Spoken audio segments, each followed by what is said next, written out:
edition of Pioneer with Poncelet with me, Kevin Poncelet, KPonceMTG on Twitch and Twitter.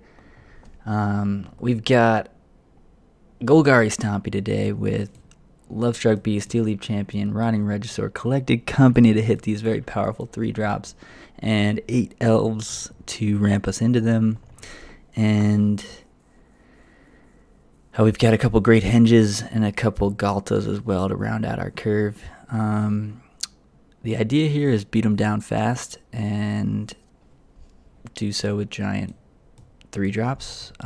In order to do that, we really want an Elf on turn 1, but this hand is close because we do have a play on turn 1, and we could top deck an Elf, but I'm going to mulligan because I want a slightly faster one, and I'm going to keep this one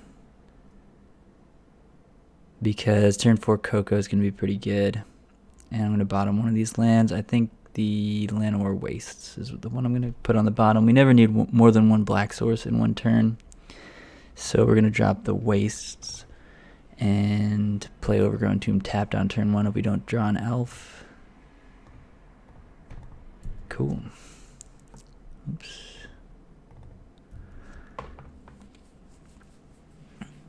So Scrap Heap Scrounger is kind of our stopgap in the middle there when we don't have an Elf and we want to do something on turn 2. We do have a couple Scroungers and a couple Scavenging Ooze to fill that gap. Back when this deck could play Once Upon a Time, I recorded a video of Simic Stompy that you can go back and watch. It's on YouTube here on TCGplayer and also on TCGplayer.com. There's an article.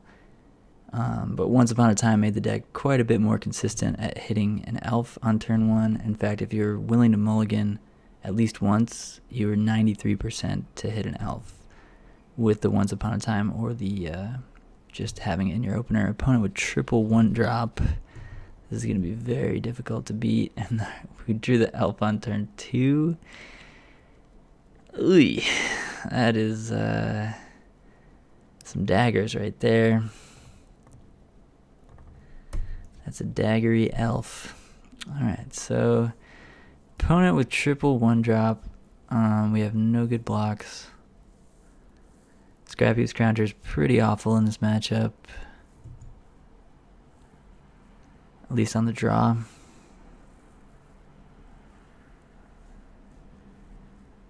Wow.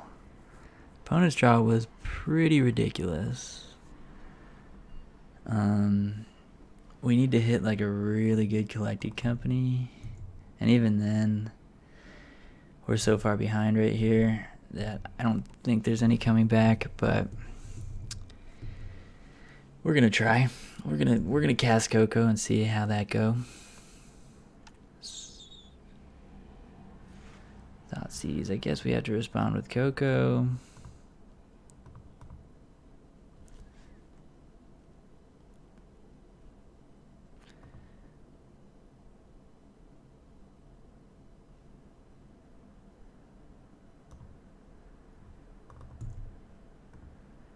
I think we want the things with bigger toughness here rather than Steel Leaf. So we're grabbing Yorvo and Lovestruck Beast.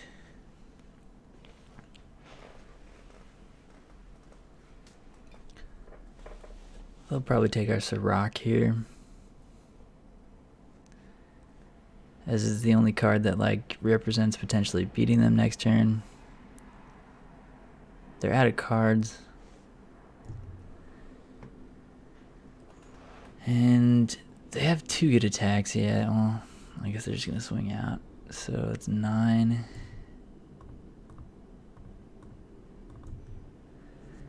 We're just going to block like this. They're going to pump their Knight. We're going to take 9, 10 with the Spawn of Mayhem trigger next turn. And we have to somehow deal 17. Which we could have done had we had Sirach, actually. Sirach would have been 17. Exactly 17 actually, and we drew Sirach off the top. I'll take it, you know, sometimes you just get there. That's 17 by my math.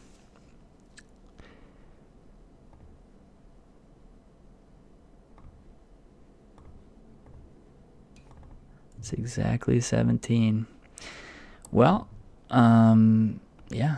Sometimes you get there even though your opponent has like the most nutso start. So that felt good. Let's take that one down. Obviously got really lucky that we top decked the only other copy of Sirach in the deck after they Thoughtseized it. Thoughtseize bug, clearly. I'm kidding, obviously. So, I don't like Scrap Heap Scrounger. Pretty bad, but Scavenging Ooze is quite good in this matchup. I don't hate the idea of Abrupt Decay. And I kind of like Prey Upon. I think baseline we're going to bring in 2 Prey Upon for the 2 Scrap Heap Scroungers that don't block and are obviously really bad on the draw here. Even on the play, I probably don't really want them in this matchup.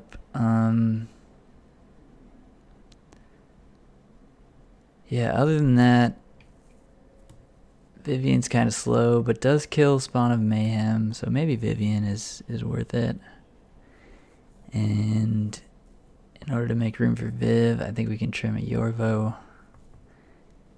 And I don't want to go too ham on the removal. It's nice to have, but most of their creatures are pretty replaceable. And Prey Upon would be the only one that I would consider here if we're going to put a 4th card in. And in order to make room for the 4th card, maybe we could probably trim an Elf on the draw. Yeah, I'm going to trim a Mystic and try Prey Upon on the draw. The Elves are not great in this matchup anyway because of the Fatal Pushes and other removal that our opponent is playing. We don't really want to rely on them as much.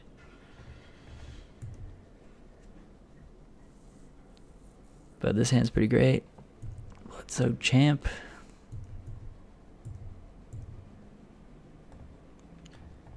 It's Elf time.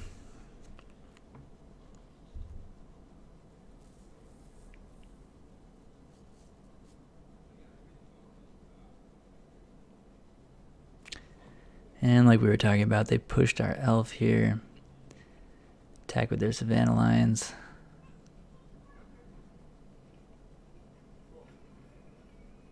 Play another Savannah Lions. Seems good for them.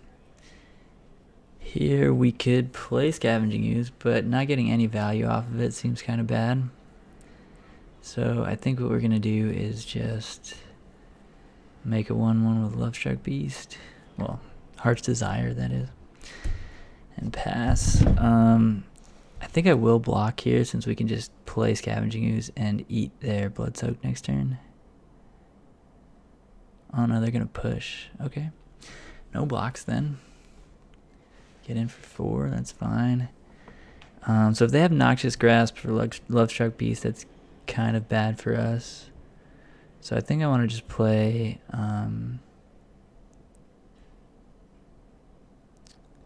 Scavenging Ooze, eat Llanowar Elves is kind of good, but I think just Rotting Reg.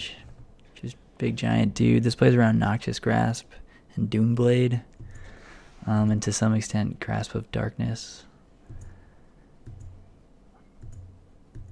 So I like this one better than the others there.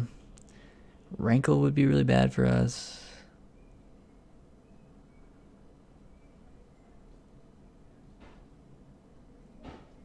They're tapping 4 mana. Is it a Rankle? It doesn't look like it. They're untapping a Land Swift End. Okay. So 2 Savannah Lions and a bunch of removal spells. Usually does pretty well. But they're down to 1 card. And here we can play Lovestruck Beast and eat a Bloodsoaked Champion with Prey Upon. Downside there is it turns on Fatal Push if their last card is a 3rd Fatal Push. But I think I'm ready for that. Oops. Ready for that outcome if that is in fact what happens. At least we'll get the Prey Upon off.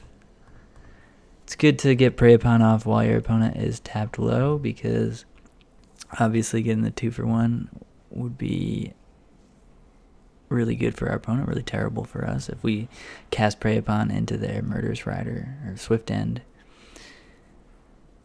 We just lose both cards. Rankle, there it is. So they did have it last turn. Looks like they're probably gonna sack their creature here.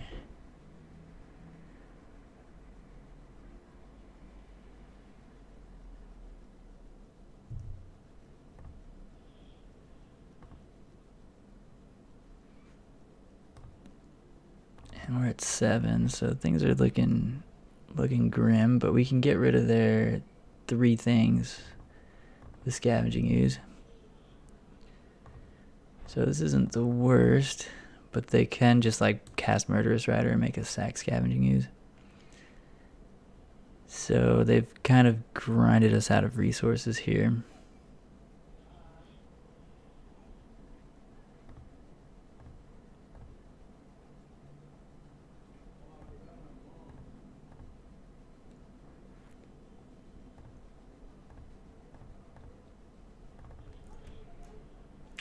And at least we're back to 10, and this does use up their Murderous Rider for a sack.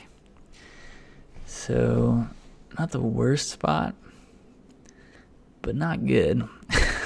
We need an answer to this Rankle.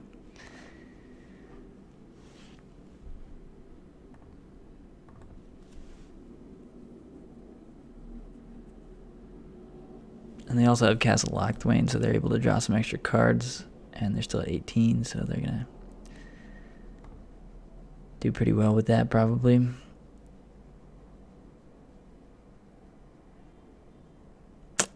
Alright.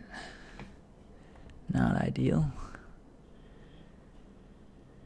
Not ideal. Yeah, we want to top deck Vivian here. That would be best possible.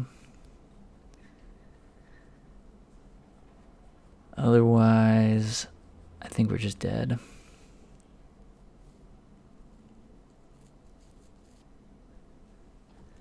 Yeah, I think we need to top deck Vivian here. Oh, they chose to draw. Interesting. Steel Leaf does not save us. We're going to go to game 3. Alright, so... yeah, Abrupt Decay still doesn't seem worth it. Prey Upon can kill Rankle. I do want the Mystic on the play.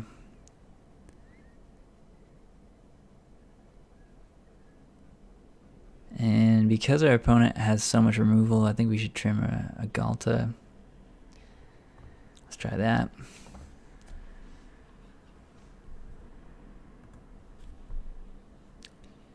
Oof. This hand's very slow. We are on the play. And Coco is one of our best cards. So Ronus into Coco into Galta is a fine 3-4-5. Just if our opponent has a Thoughtseize, which we know they left in their deck, and it makes sense for them to leave in their deck because Collected Company is very difficult for them to beat. Yeah, this is going to be tough.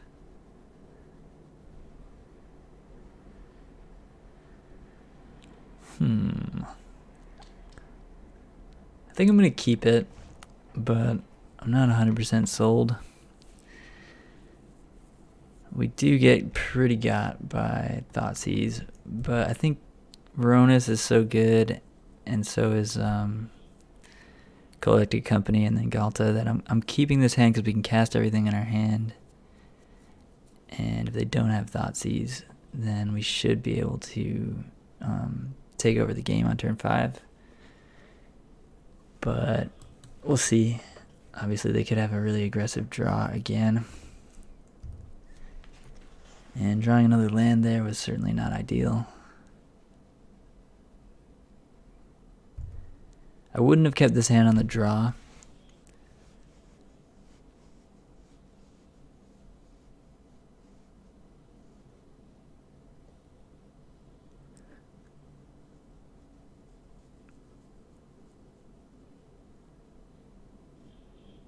Oof. Drill bit. That's rough. That is rough. Yeah, no way they'd take anything but Coco there, and now we're very, very far behind. I didn't know they were going to be boarding in more Thoughtseizes. Had I known that, maybe I am less inclined to keep this hand. Oof. Wow, it's a terrible top deck, and that's probably all she wrote, friends. I think we're too far behind now with 3 lands in hand.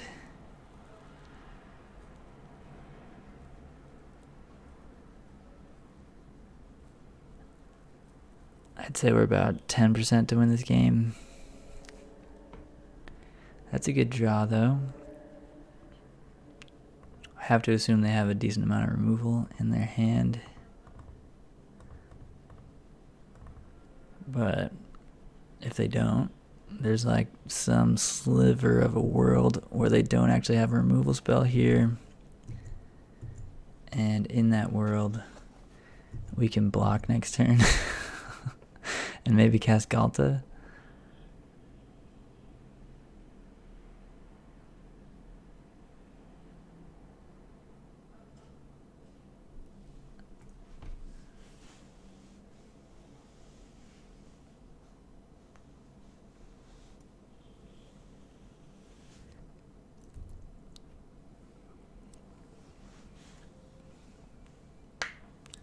So they can just swing out. We can block 2 of them. They can recast them from the graveyard with the raid effect. If that's what they're doing, then that's pretty good for us.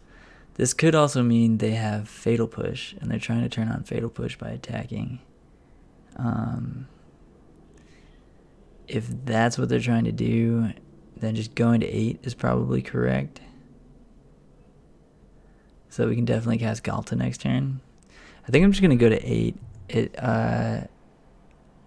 plays around Fatal Push, and Fatal Push is the scariest thing they could have here if we make that block.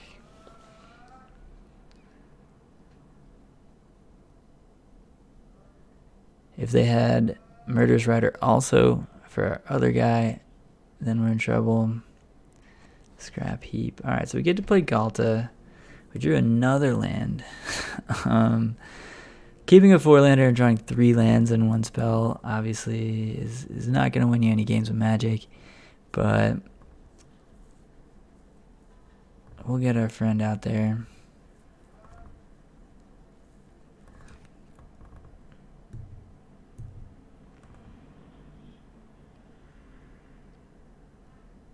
We have to not die next turn. I think we can attack with Steel Leaf. Maybe pump it even. Oops. Yeah, let's pump it, deal 7, and then hopefully try and win next turn after some blocks. On paper, we're not dead here. If they have Rankle, we are still not dead. They're going to Fatal Push Galta? What? That was really strange. Not sure what that was about. I think our opponent thought because we only tapped 2 mana for Galta that it was a 2 mana spell. So we've successfully played around Fatal Push, and because we played around Fatal Push last turn, our opponent was kind enough to try and target our Galta with it. I mean, you can target Galta with Fatal Push because it says destroy target creature if it has converted mana cost 2 or less, and then 4 or less if you triggered Revolt. But our opponent thinks that, or thought that because we tapped 2 mana for Galta and they were able to target it, that it was going to die there, which was just not the case. Big time, big win for us there. None of their creatures can block other than Mutavault, so they're just coming in with the team. We just have to make sure we block.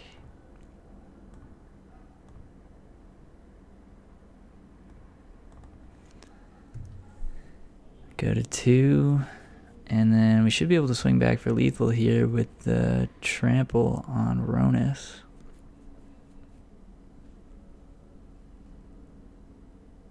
Yeah, we got there.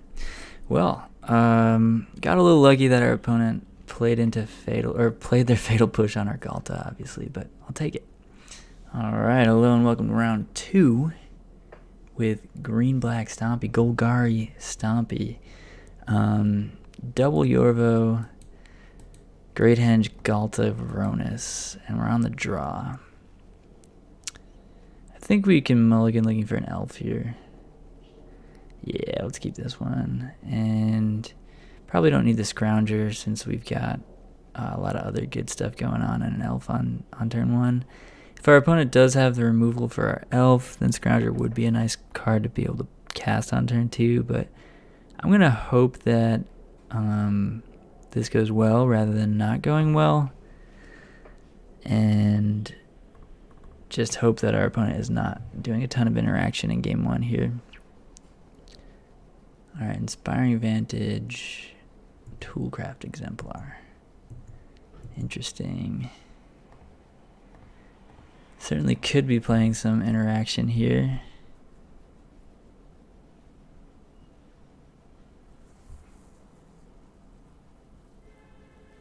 Any artifacts? Yeah. Oh, alright. Big old Toolcraft Exemplars. Seems good, seems good. I think we just want to get Steel Leaf into play here. Well, Lovestruck Beast is better. We're actually going to cast Lovestruck Beast because it'll block them even if they cast Benelish Marshal next turn or a Thalia's Lieutenant.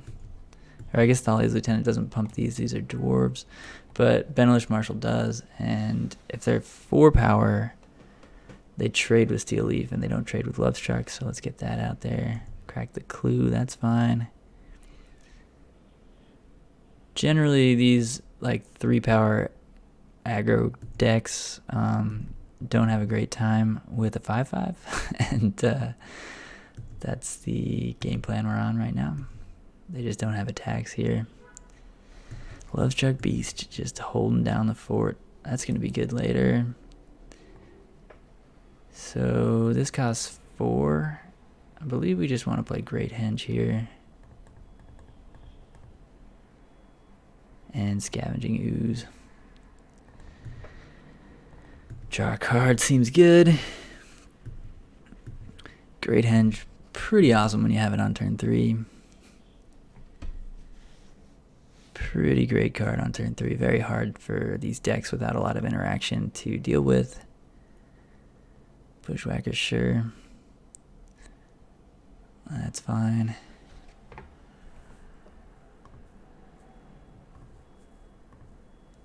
So if we block there and there, they'd hit us for 8, 9, 10, 11, 12.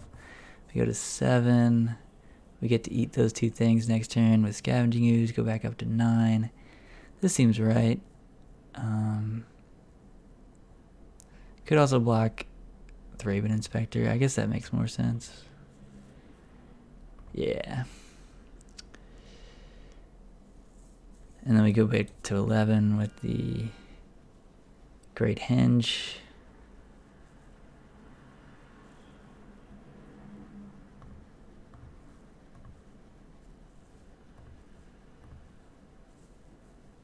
And we got Coco on their turn, so I kind of want to attack.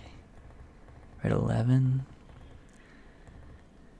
We do not need to attack, so I probably shouldn't.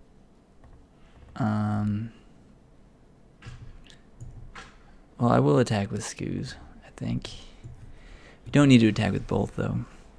And it's probably better to be safe here. We could whiff on this Coco.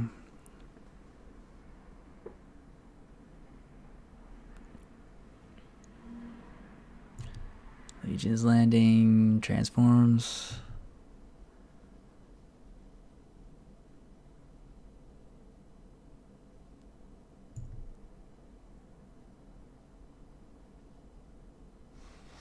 Exemplar getting bigger. Wonder if they're just swinging out here. They don't have much of a choice, huh?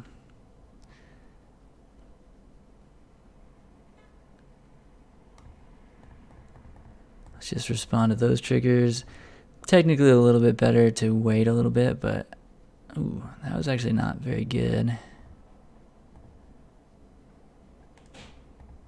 Did not have a good Coco there. I mean, we hit 2 creatures, but they were not ideal.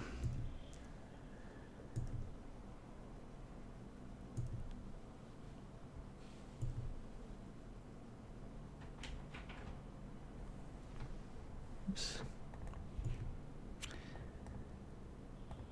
Alright, so I guess we'll block there, there, and there. Let's block the Bomat. And yep, take 4 here. They're gonna sack the Bomat, draw a card. And we're gonna gain a ton more life next turn with these oozes. I don't really see a way out of this for our opponent. Let's play this one first.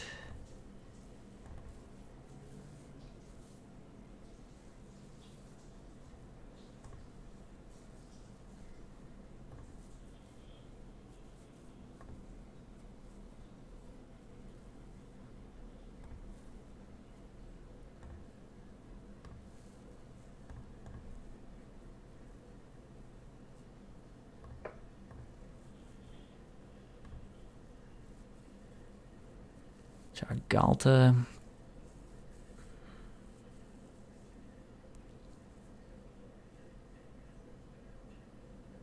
Yeah, I suppose we should play Galta.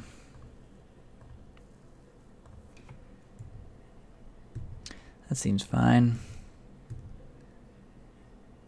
Alright, they've seen enough here. Great Henge was a pretty absurd card that game. Turn 4 Great Henge. Also just having 5/5s against a bunch of 3/2s. Obviously pretty strong. So it looks like Rex Sage is going to be good at killing Bomat Couriers and other artifacts that they're playing. They're playing Toolcraft Exemplar, so I have to assume they're running a decent amount. Abrupt Decay seems pretty good against Benelish Marshal, things like that. Prey Upon seems really good against those same cards. Scrap Heap Scrounger, quite bad. We're playing against an aggro deck here. And yeah, I don't love Sirach in this matchup either.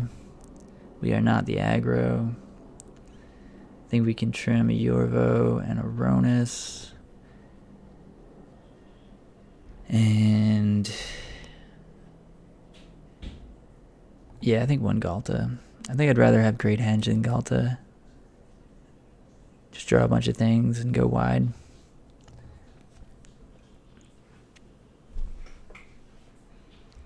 Alright, we're going to snap this one off. We've got Elvish Mystic into Lovestruck Beast.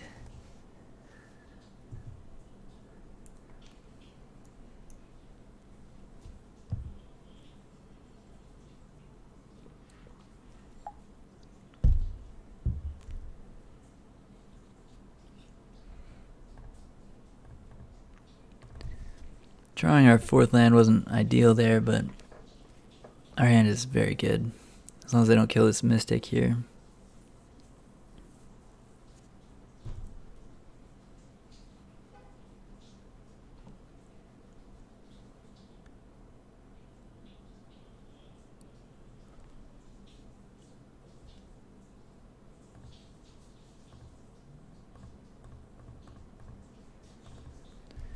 So playing the 2nd Lovestruck Beast next turn plays into Deckenstone, so we'll probably cast Rotting Regisaur next turn to play around that a little bit. Again, though, we have the turn 2 5/5, and it's going to be tough for them to make attacks. They're going to have to try to do a Bushwhacker turn where they deal 20 to us in 1 turn, and that's going to be difficult with the board we're starting to mount here.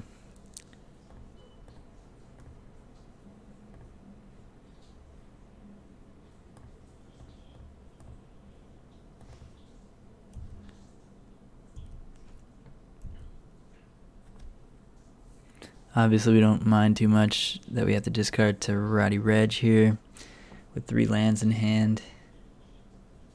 They're just going to scoop. They've seen enough, they said. Alright, yeah, big giant dudes against smaller dudes. The bigger ones are usually going to win. Alright, hello and welcome to round 3. We are 2-0 here with Golgari Stompy. And we're going to keep this hand. It's quite good. We've got an Elf, we've got a Coco, we've got a Great Henge, and even an Ooze. In case our opponent's doing some graveyard things.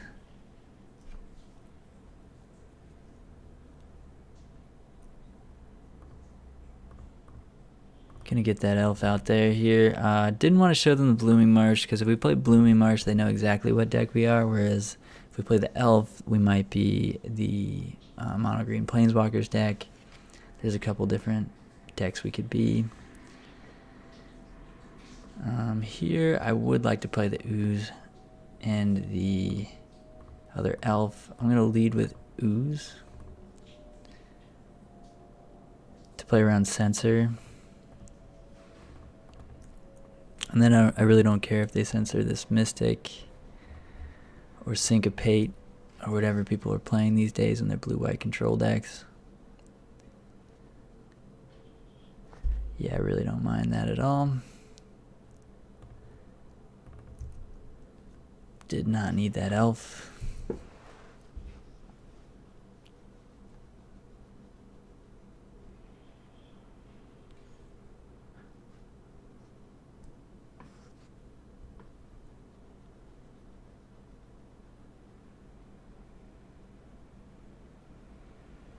Teferi. Plus Teferi. Interesting. That tells me they probably have Verdict.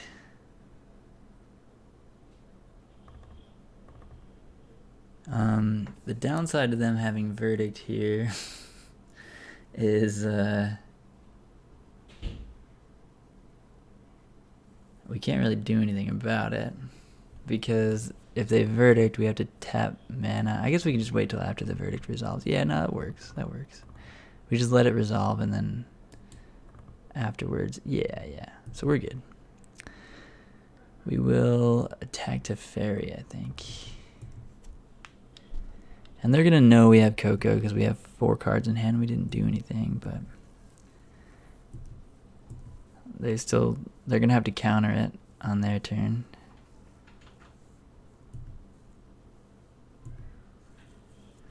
And they probably will. Another Censor would be kind of rough. Oh, right, they have a Teferi. That was a punt. Forget about this card every time. Always forget about that card. Well, that was a huge punt.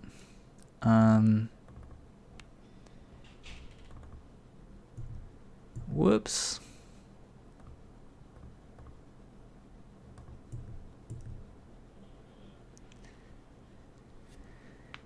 Whoops. Teferi says opponents can't cast spells during your turn. Teferi, the Hearthstone.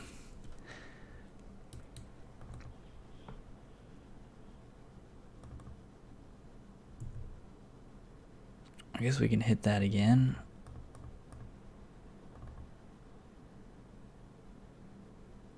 Oof, a Censor. Gross. Alright, maybe should have played Yorvo to play around second Censor. Obviously punted this game really hard by expecting to be able to cast Coco on their turn. I'll probably always forget to play around that, or to remember the static ability on Teferi. I don't think Planeswalkers should have ever had static abilities. I'll say it. The static abilities on Narset and Teferi and Karn are just like, the cards are fine without those. Why did they put those on there? It's like Planeswalkers are already the best cards. What did they reveal? Big Teferi. This is a bummer.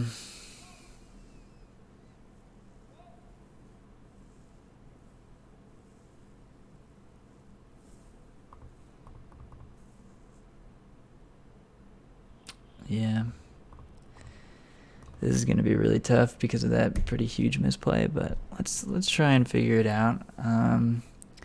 Definitely want to have access to 4 mana next turn.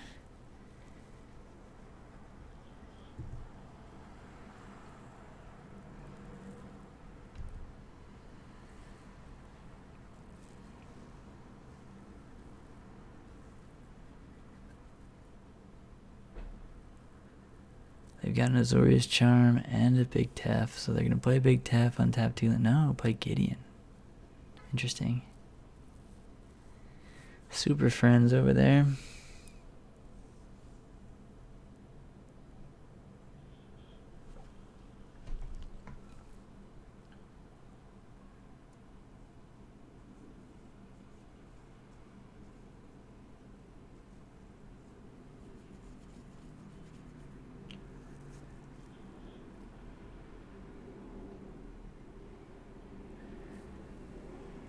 Kind of want to just play Yorvo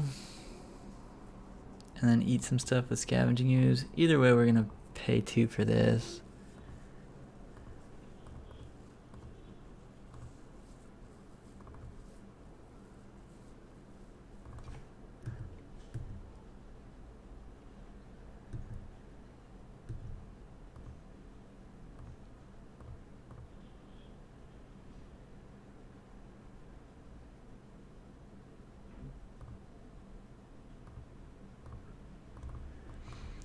So we're going to try to make their graveyard a little bit lighter for dig through time, and hopefully resolve Collected Company next turn, make a big Yorvo, and get it Azorius Charmed.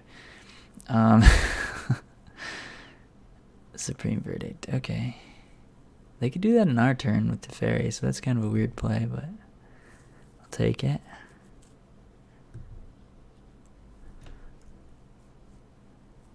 I don't know what they gain from doing that in their own turn there. Probably nothing. Probably only lose things. But I'll take it.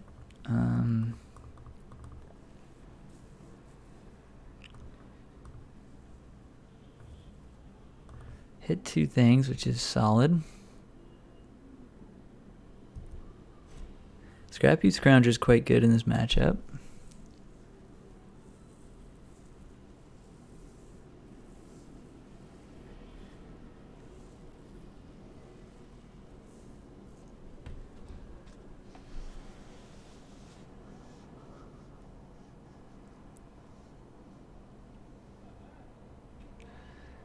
Teferi, untap some lands, draw a card.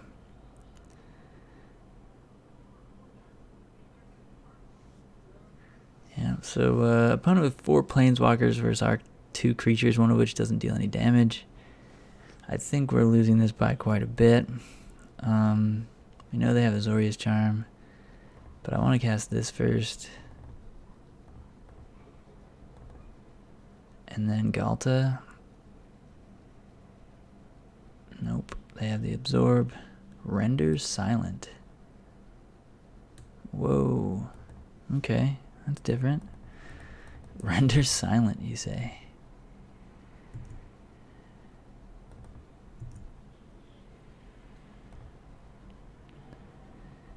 I don't really see us winning this game at this point. I'm just going to scoop. This game is going to go on for another like 4 or 5 turns, but we were not going to get there. I'll save everybody some time here. So I certainly want Mistcutter Hydras and Vivian Reed. Galta seems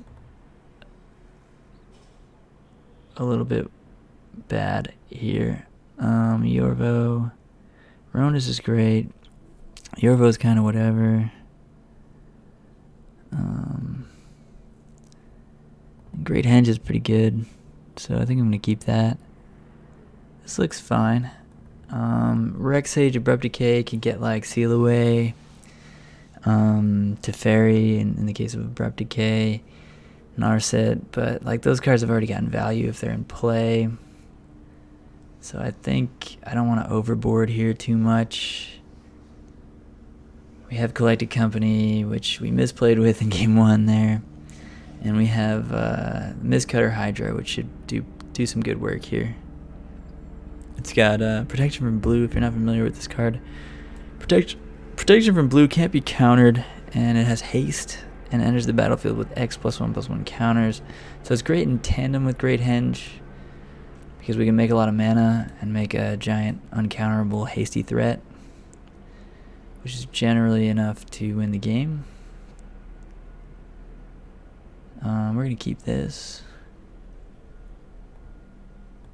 Only 1 land, but 2 elves. As long as they don't wipe our elves too soon here, and we draw some lands at some point, we should be good. We were playing 22. That's not a land, but this is.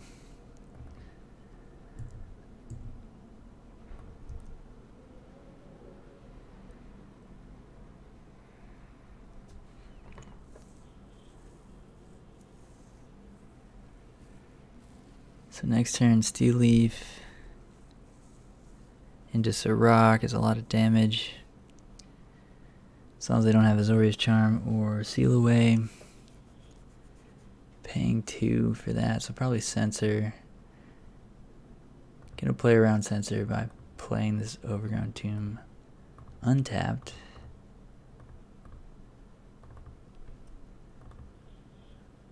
And attacking with this Elf.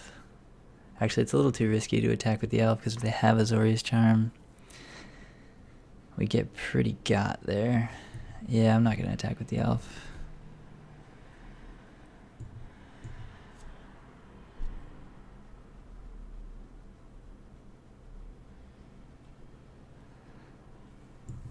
Gideon. So we can kill Gideon with Sirach here, which is what we're going to do.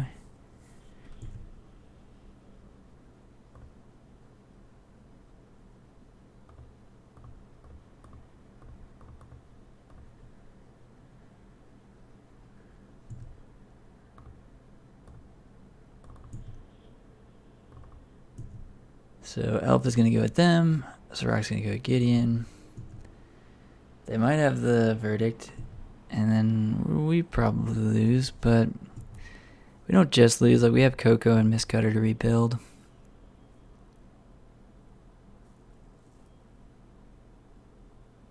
Yeah. I mean, what can you do? Sometimes they have it.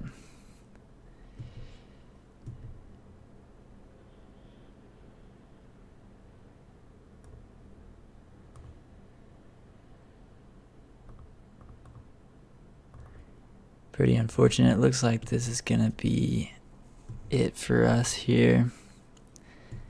After our misplay in game 1 and our opponent just having Gideon into Verdict, because we had to like commit a threat into Verdict there with the Gideon in play. And yeah, there was just no other way to play that. I mean, obviously there are other ways to play that, but our hand was quite forced.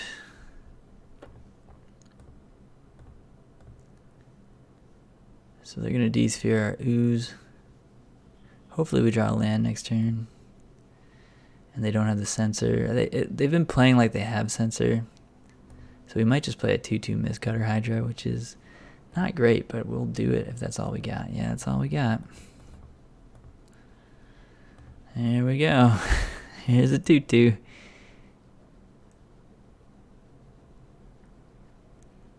I think they did have the Censor because they paused there. Oh, they had Azorius Charm. Alright. So we're dealing 2 a turn for a little bit, but they have Castle Ardenvale, so we're not really.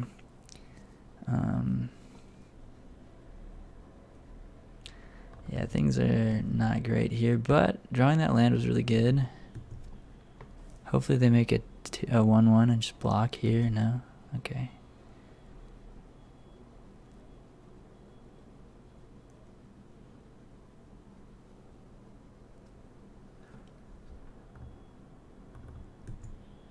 I want them to tap out in their turn. So certainly not going to cast Coco on our turn.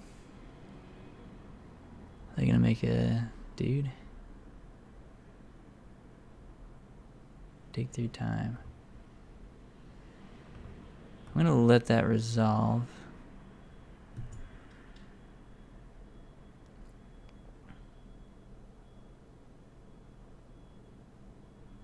And then cast Coco.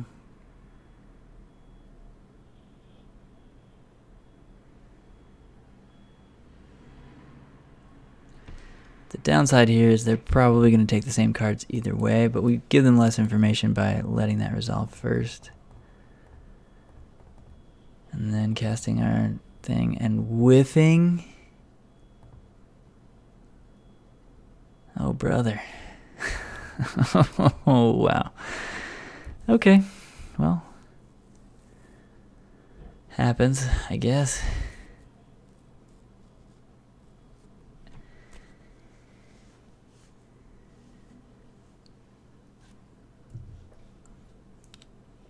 Oof. Yeah, that was a really rough whiff there.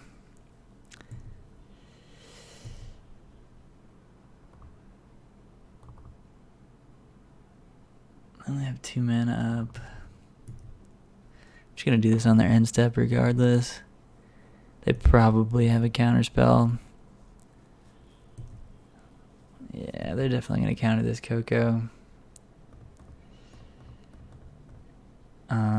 I just want them to tap out on their turn rather than on ours, even though they are only at 2 mana up that turn. Yeah, we're just gonna go to round 4 here.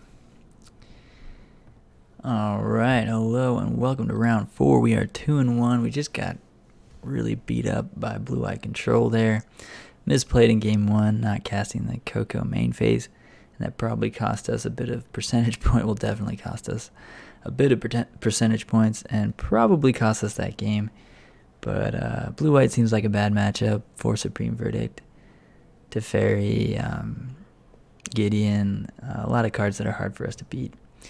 So hopefully this round we don't have to play against blue-white again. Gonna play the Forest again to conceal what deck we're on for at least one turn. To our conceal it from our opponent. Looks like mono white Devotion. I really don't like this matchup. I think it's pretty bad for us, but we do have a 7/6 in play on turn 2, which is kind of the name of the game here, and we're on the play. And they might just not have Baffling End. They don't.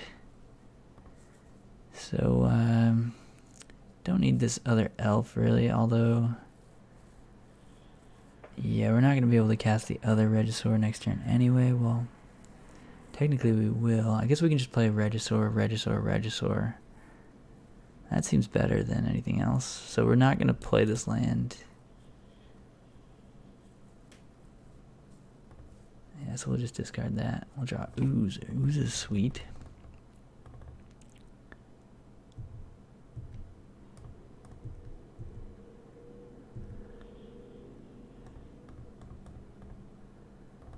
I guess we have to discard 2 cards now, which we planned for with the discarding of the land last turn. Heliod. So they might just kill us next turn, but they have to chump with Thraben Inspector. So if they don't have to kill next turn, they're probably just dead. This is a lot of power. And this is a cool... I'm glad that we're getting this in the recording here, because these types of games are the types of games... These are the reason you're playing this deck, right? We're just getting in there with giant creatures that start as soon as turn 2. 7/6. Like, power creep is real, folks. Power creep is real.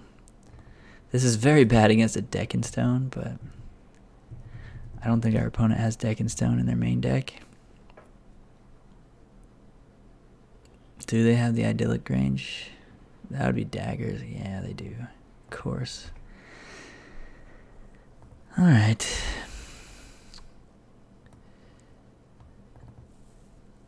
That was daggers. So Abrupt Decay is good because it interacts with their combo. Rexage is a good hit on Coco to hit Walking Ballista in response to them trying to go off, which is kind of cool. Vivian Reed can kill Stasis Snares and Arcanist Owls and stuff like that, so it seems fine. Scrappy Scrounger is really bad. Scavenging Ooze is not awesome in this matchup. And probably trim a Yorvo. Prey Upon's probably good too.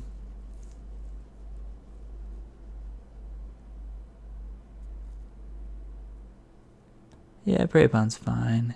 We can keep them off of 5 Devotion so that their Heliod isn't a creature, which is kind of a big deal.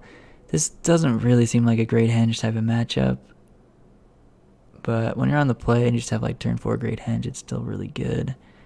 So I kind of want to leave one. I kind of want to get in the second Prey Upon, and there's a possibility that we're supposed to bring in Thoughtseize rather than the removal. I mean, our creatures are just bigger than theirs, so it is possible that we're just supposed to bring in Thoughtseizes and not removal. But I'm going to try it like this. I think it's a pretty bad matchup, and it's unfortunate that we're playing against it right now. But our hand in game 1 was fantastic, and we were on the play. We easily would have won that game had they not had the turn 4 combo, obviously. But they did.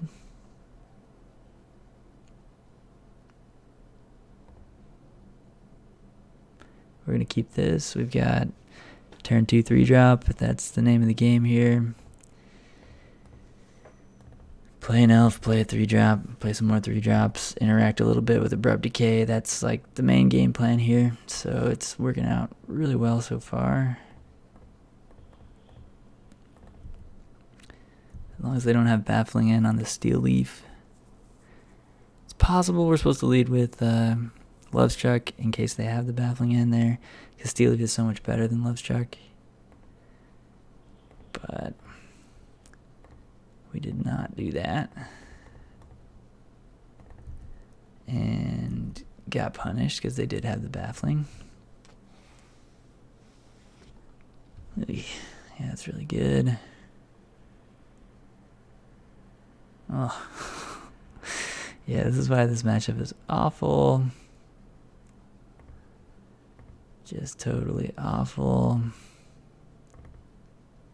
I guess I should have made a 1-1 there too. Yeah, that was a misplay. I should have made a 1-1. I forgot that we had another elf. Should definitely have cast Heart's Desire there.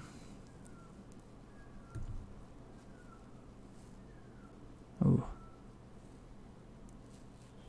Gross. Yeah, our opponent's hand was absurd. And yeah, we've got no chance here, friends. Flocky B for 3. I'm just going to go ahead and go to round 5 here. Terrible matchup. Opponent with an amazing hand.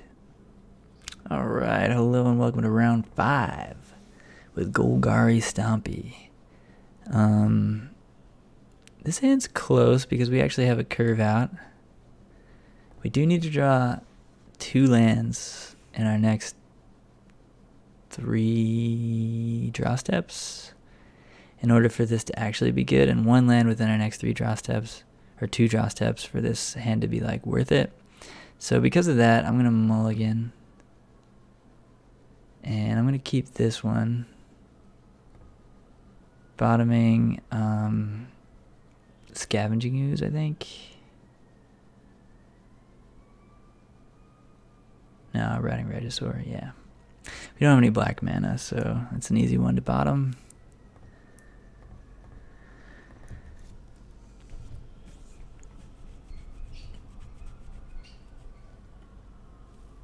Oh no, mono white again. Dryad Militant. Alright, this is probably SRAM Auras.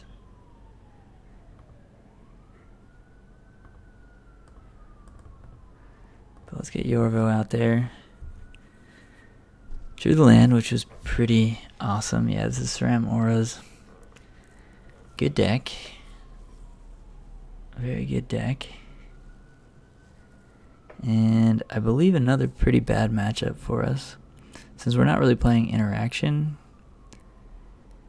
and they can just go over the top of us pretty easily here.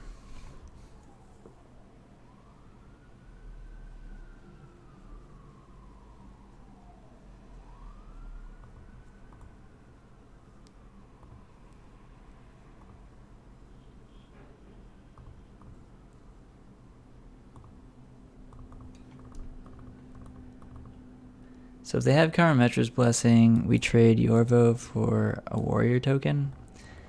So I'm not really interested in attacking here.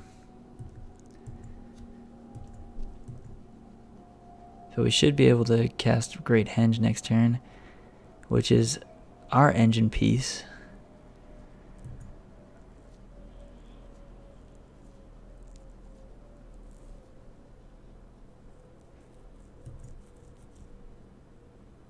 Alright, I think they're holding up Karametra's Blessing.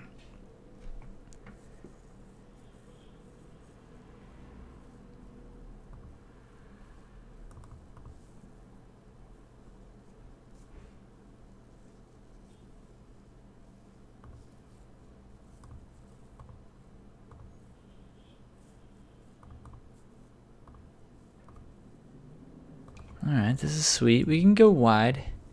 As long as they don't have a way to give lifelink, we might be able to get there here. Great Henge is going to just, draw us like pretty much infinite cards at this point. Wanted to hit a land there. Apostle of Purifying Light in the main deck. That's bold. That is bold. Alright, not holding up Karametra's Blessing. That's cool.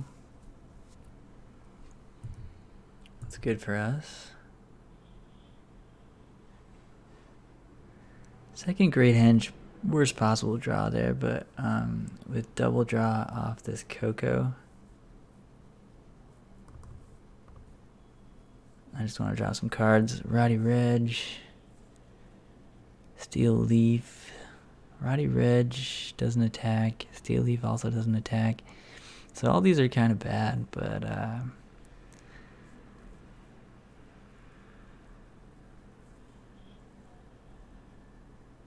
guess we want one Rotting Reg. Oh, it does attack because it's going to have 7, but yeah, that's right. And Yorvo's getting big.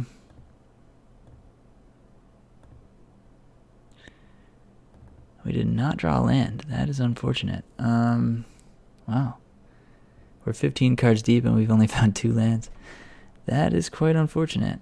We could play another Great Henge, which I guess we should. That doesn't really do anything. No, never mind. Yeah. Doesn't change anything.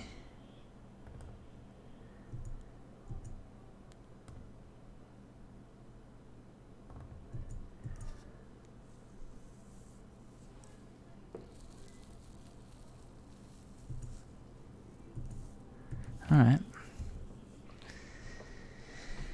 So, opponent's on 3 cards.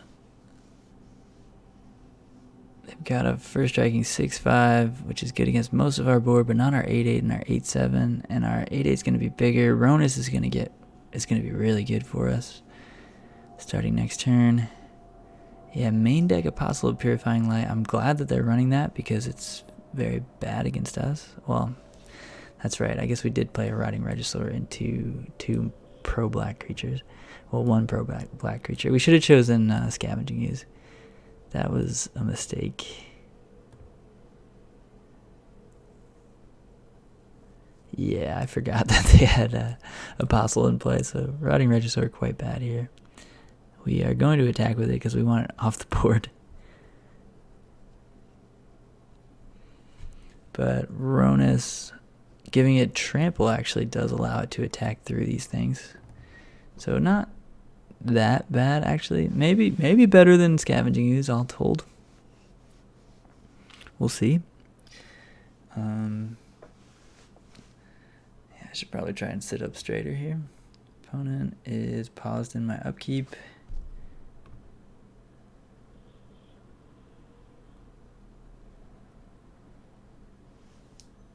We need to get that Yorvo out of range of Karametra's Blessing. Land was a good draw.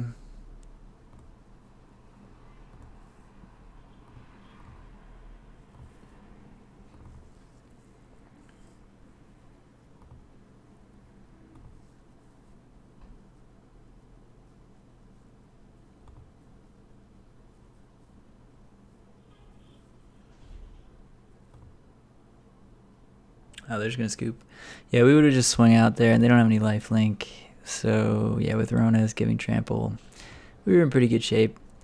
So, yeah, that was a good testament to, yes, their deck can go over the top of us pretty easily with first striking giant things. But with Great Hand, we were able to build out a board that was so big that it didn't matter, that they could trade favorably with some of our things. But yeah, we're going to need Abrupt Decay pretty bad. Prey Upon is not as good, but Vivian to kill flyers we're probably going to need, even though it's a little awkward. A little slow. Rex Age, definitely. Prey Upon slow. Thoughtseize is too slow, probably. Prey Upon does kill SRAM, though, and that's pretty important. So yeah, we're going to bring in all our interaction besides Thoughtseize. I think Thoughtseize is mostly just for Inverter and Breach type of decks. You just want to keep them off balance while you beat them down. Whereas like Mono White Devotion, SRAM Auras, they're combo-y, and they can definitely kill you with combo-esque draws. Well, Mono White Devotion obviously has a 2-card combo. But I don't think Thoughtseize is correct even there. I could be wrong about it, but I think their main game plan, having played a ton with Mono White Devotion, as you might know, I think Thoughtseize isn't that good against that deck when you're an aggro deck. So, yeah. But bringing in 8 cards, we've got to make some cuts here. Scrap Heap is pretty bad. We're gonna drop that. Yorvo was kind of good. Just having giant things was kind of good. Haste things is kind of good. Great Henge was kind of good. Scavenging Ooze is fine. Rotting Regisaur, not great against Apostle of Purifying Light, so I suppose we can cut those. And then maybe like a Yorvo and a Veronis. It's gonna make our hits for Coco a lot less, so maybe we cut a Coco and put back in a Veronis and a Yorvi. Yeah, cut 2 Cocos for these 2 guys. Oops. Alright, where's our guys? Yeah. I think we're gonna do it like that, because you don't want to only have like 22 hits for Coco. It's like not great. 3 elves and 4 lands. That's basically 7 lands. No thank you. No thanks. I'll keep this one though.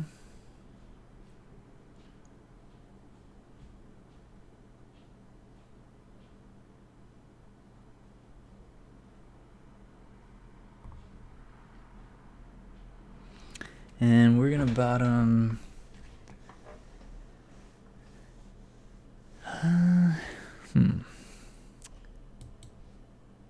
The fact that Yorvo gets bigger is actually really nice in this matchup. So I'm tempted to just drop the Lovestruck Beast. But I'm going to go with Yorvo because we do have a second one in our deck. And obviously drawing the second legendary creature. It's not the worst because it pumps the first one, but it's not ideal. Another elf is fine.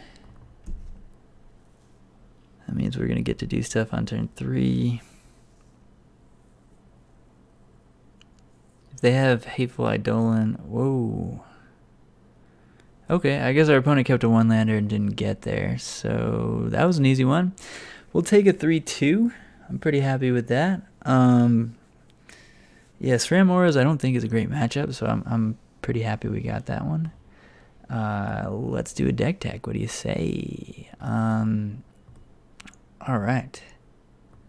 Let's make this a little more digestible on the screen for y'all. All right, so welcome to the deck tech for Golgari Stompy. This deck is trying to play an elf on turn 1. We've got 8.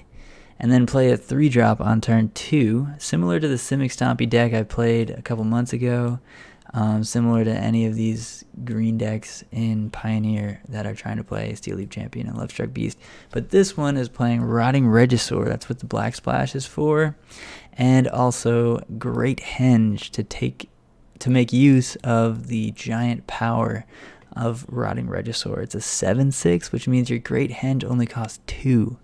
So on turn 4, or turn 3 even, so you turn 2, turn 1 Elf, turn 2 Rotting Regisaur, turn 3 you can have Great Henge plus Collected Company and just draw tons of cards and have tons of creatures in play.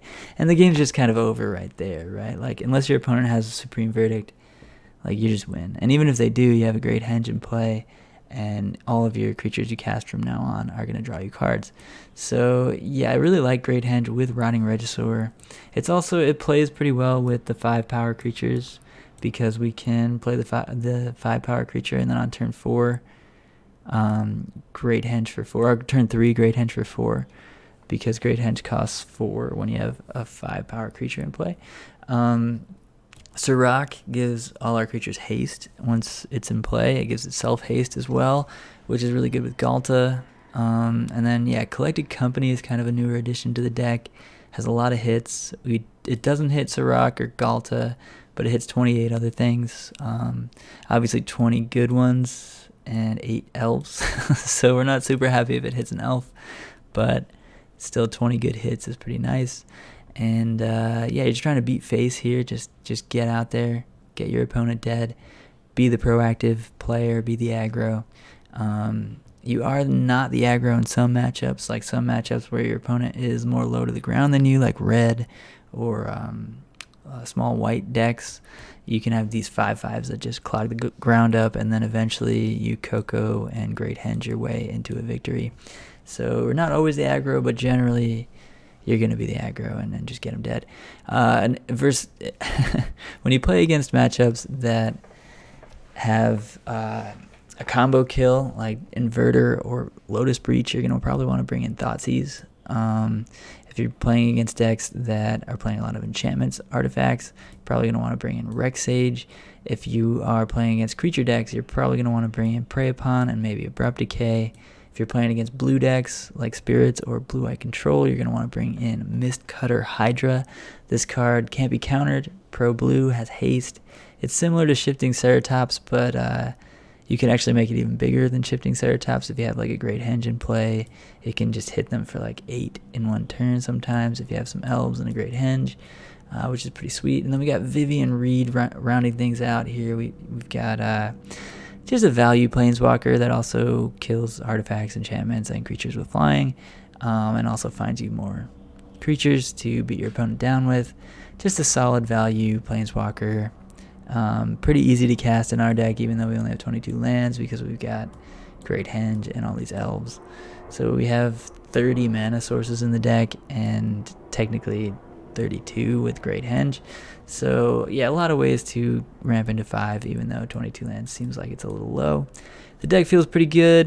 We went 3-2. We lost to Blue-Eye Control, punted a little bit there, and we lost to Mono White Devotion, which I think is a very bad matchup. I actually played against Golgari Stompy in Phoenix in the Grand Prix, and I was playing Mono White Devotion, and my opponent had a good hand both games, and just neither game was close. Baffling Hand is just so good against you. Stasis Snare is so good against you. Daxos has more toughness than Regisaur has power a lot of the time, because in this green-black aggro deck, there's just no interaction in the main deck. So you just can't do anything about Mono White just having a 2/8 Daxos. You're just like, oh, well, I guess I'm dead. So yeah, so Mono White's a very bad matchup. Blue-White Control also seems like a pretty bad matchup. But I do think that this deck is probably pretty good against the combo decks, because it has a fast clock and Thoughtseize in the board. plus like some other interaction and Abrupt Decay and Reclamation Stage. So, and Scavenging Ooze, that is. So, yeah, I think this deck is a pretty good choice if your meta is pretty heavy with combo decks, and not a great choice if your meta has a lot of white decks. So, just make your choice based on that. I do think this deck is pretty fun. Playing Elves into beefy dudes is always pretty fun for me, so I do enjoy this, and give it a shot if you're interested in something that's trying to go underneath the meta at the moment. But thanks so much for hanging out. Catch me on Twitch, KPonceMTG, Twitter, KPonceMTG. Buy all these cards right here at TCGplayer.com, and I'll see you next week for another article. Thanks so much. Have a good one, y'all.